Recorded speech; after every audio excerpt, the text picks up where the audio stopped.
Hello there YouTube. Today I want to introduce you a Retropie station that I made from a Razer Atrox gaming fighting gaming's joystick, and really excited about this project because it was pretty easy to do and it looks nice if you ask me. So let me talk about the screen that I'm using. It's a portable monitor, 15.6 inch, has a full-size HDMI port, this mini display port, a Type-C connection, with just power and with data.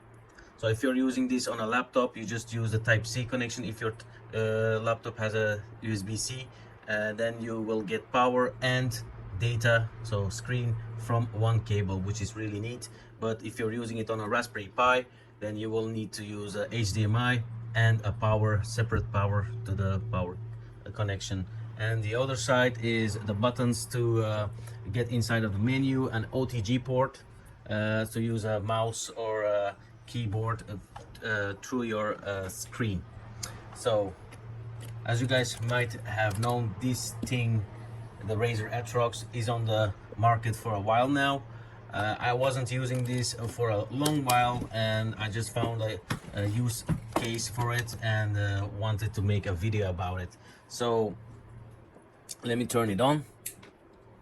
So I just turned on the Raspberry Pi, and you guys might have guessed the Raspberry Pi is inside of here, and the USB thumb drive is inside of here.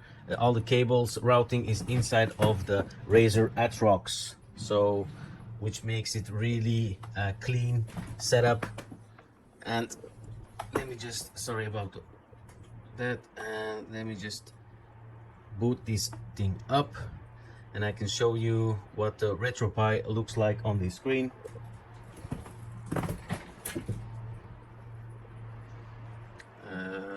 Well, it does take a while to boot up, but I've seen people who get this boot up screen away. I don't know how, I haven't tried it,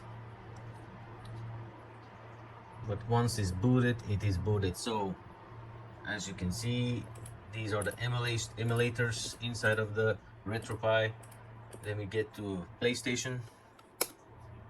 I am owning all these ROMs that are inside of this system now. I do have a Tekken 3 original for a PlayStation 1. Let me get inside. And I have to fix this like this, so I can show you what it looks like to game on this. I will just play one round. Take 80.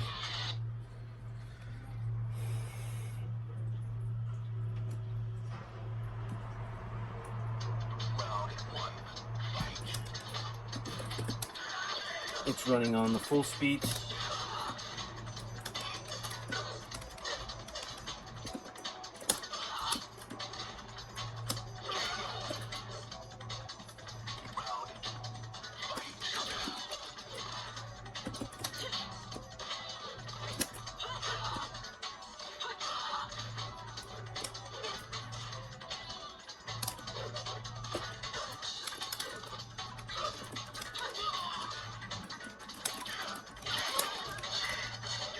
Yeah, well, that's what gaming on the Razer atrox looks like on the PlayStation emulation.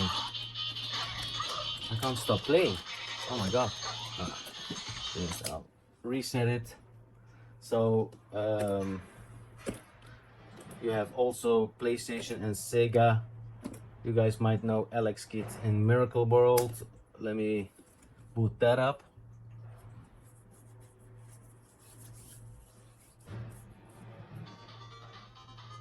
Oh my god, this is old school. Oh my god. I used to play this with my cousin. A very nice game, although not so easy.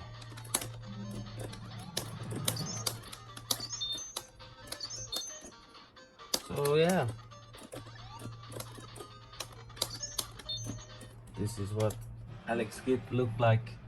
And let me see if I have Super Nintendo. All is running well, all is running great. Let me get this Super Street Fighter Turbo from SNX Super Nintendo.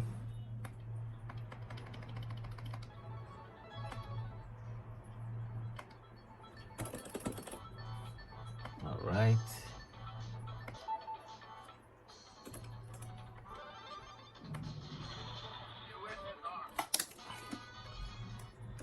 Let me do whoa, whoa.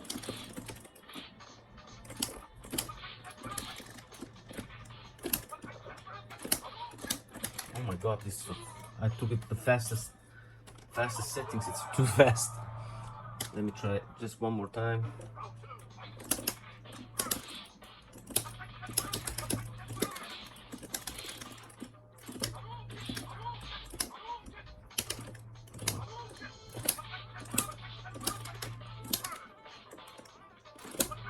Yeah.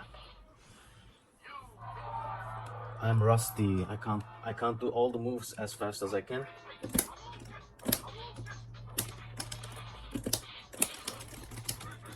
God, he's going to kill me.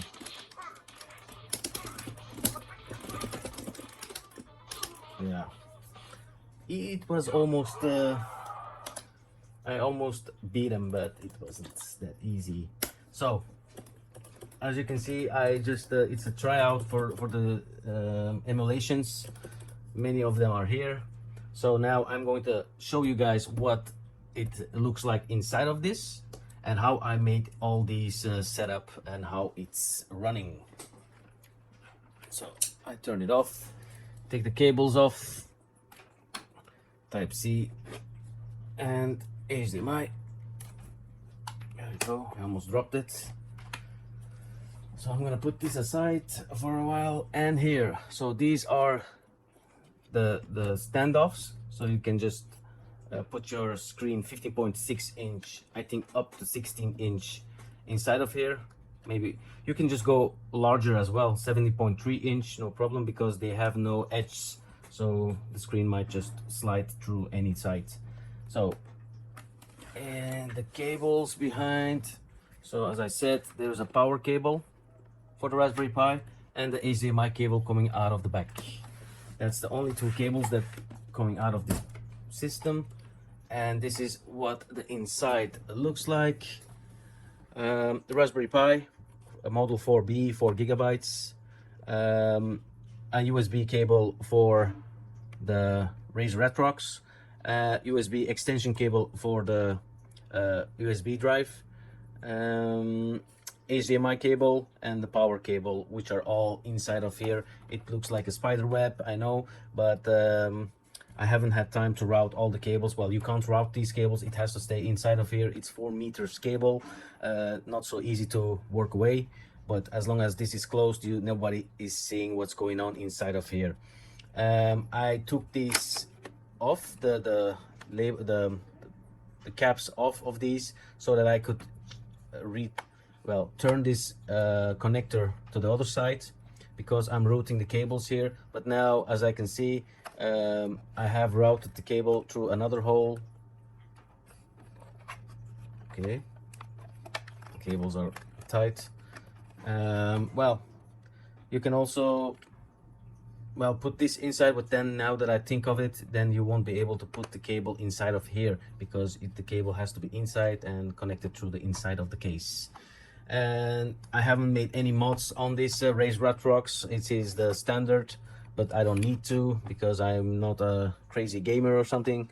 I just liked it to play Killer Instinct on the Xbox One on this system, but I don't play that much games anymore. That's why it was sitting around on and collecting dust. But now it has a use case.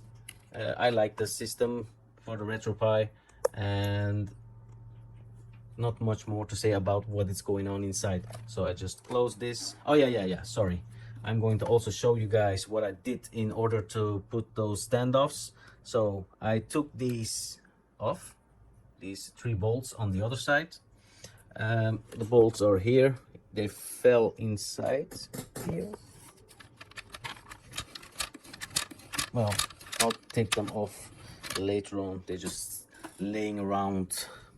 But I took those bolts, which are these, off, and when I took these off, there are holes inside of here, so I can route a bolt inside and mount these standoffs. I designed these myself. Well, there's not much to design to. It just has an angle of I think 12% angle, so all of them the same, just some of them are smaller. This is 5 centimeters, this is 10 centimeters, and this is also 5 centimeters, and this works well. I was planning to mount a whole thing, but my printer isn't that great, so I mean, it isn't that big, so I had to...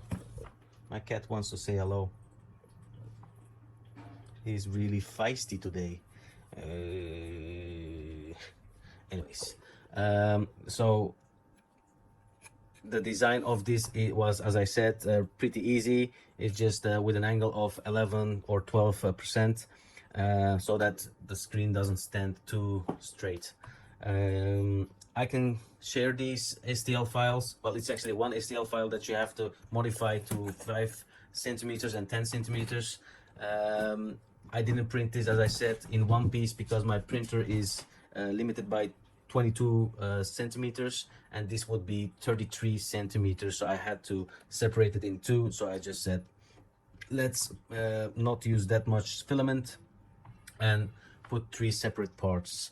So let me close this. Yeah, well, I don't know what you guys think about this, but I think it looks pretty use case scenario wise, it looks pretty nice, and I can use the screen for some other projects, doesn't matter. It's just you can just put it aside, it doesn't matter. So it's modular, so you can just put the screen in here, put 2 cables in, and you're good to go. Game on here, you need the screen for something else, just take it off and use it for another scenario, it doesn't matter. But as you can see, sometimes you don't need to do too much effort to make something that looks like some people sell for $500–600 online. Retropie station, I just made one in a couple of hours of setup. Well, printing these took me the longest, and designing it didn't take so long. But yeah, maybe in the future I'm going to install Killer Instinct Arcade on this, on Ultra 64 based, and I love that game, and I will be able to play it on like a arcade style setup. Anyways guys, I hope you liked the video. Hit the thumbs up if you liked the video, hit the thumbs up if you didn't like the video, subscribe to my channel if you would like to see more videos like this in the future. Bye.